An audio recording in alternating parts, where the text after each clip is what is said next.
Kasus penghinaan Gus Miftah ke penjual es teh keliling Sun Haji berbuntut panjang.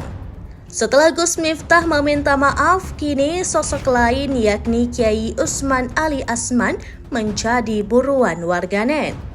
Kiai yang berada di samping Gus Miftah dan tertawa terbahak-bahak kalau Gus Miftah menghina Sun Haji ini didesak meminta maaf.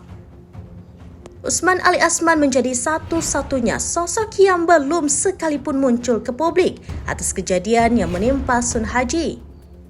Sementara Gus Miftah sudah memohon maaf dan bahkan mengundurkan diri dari jabatannya sebagai utusan khusus Presiden.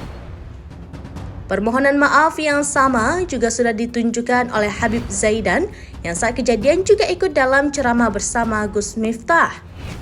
Kini akun Instagram Kiai Usman Ali Asman menjadi bulan-bulanan warganet.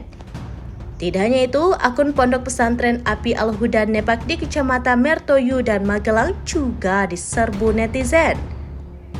Sebagian besar publik meminta agar Kiai Usman Ali Asman muncul ke publik dan juga meminta maaf atas tingkahnya. Dalam video hinaan Gus Miftah ke penjual es teh, terlihat Kiai Usman Ali Asman ini tertawa terbahak-bahak. Aksi Kiai satu ini pun menjadi sorotan lantaran dinilai tidak beradab, apalagi sosoknya yang merupakan seorang kiai.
Download Tribun X sekarang, menghadirkan lokal menjadi Indonesia.